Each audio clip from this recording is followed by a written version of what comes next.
మెదక్ జిల్లా వెల్దుర్తి మండల కేంద్రంలో తెల్లవారుజామున రెచ్చిపోయిన దొంగలు central bank of India bank ని ఏకంగా కన్నం వేయాలని చూశారు. తెల్లవారుజామున బ్యాంక్ గోడలు పగలగొట్టి లోపలికి ప్రవేశించి దొంగలు కౌంటర్ ఉన్న డబ్బు కోసం వెతికి లాకర్ రూమ్ ని పగలగొట్టడానికి విఫలయత్నం చేయగా అలారం మోగడంతో అక్కడి నుంచి పారిపోయారు. కాగా వెంటనే అప్రమత్తమైన పోలీసులు ఘటనా స్థలానికి చేరుకుని తూప్రాన్ డీఎస్పీ నరేందర్ గౌడ్, తూప్రాన్ సిఐ కృష్ణ ఘటనా స్థలానికి చేరుకుని పరిశీలించారు. నిందితుల కోసం సీసీ కెమెరాలు పరిశీలిస్తున్నట్టు తెలిపారు. ఈ కేసును సవాల్గా తీసుకున్న పోలీసులు నిందితుల కోసం గాలింపు చర్యలు చేపడుతున్నామని తెలిపారు.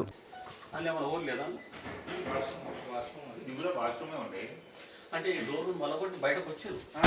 కొద్దిగా ఓలు ఉంది కదా తీసి తాళం బలగొట్టి చేసి ఇది రావట్లేదు అనేసి లాగినట్టున్నారు.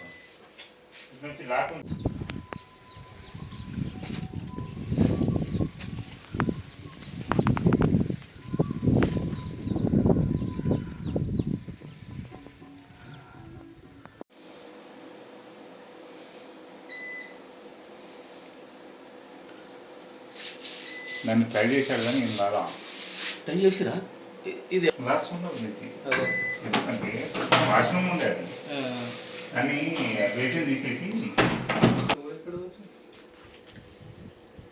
ఇంకా సందులో కూర్చొని ఇది లాకరే అది లాక్. అది ఏది ముట్టినా మనకు సౌండ్ వస్తుంది. వాళ్ళకి ఇది వేసి మన ఈడ సౌండ్ రాదు, అలాగే వెళ్ళిపోతుంది. వాళ్ళన్నీ సరౌండింగ్ చేసేస్తారు. వాళ్ళు ఏంటంటే చుట్టుముట్టేస్తారు. వాళ్ళు తర్వాత సైరన్ ఇస్తుంది 10 minutes తర్వాత.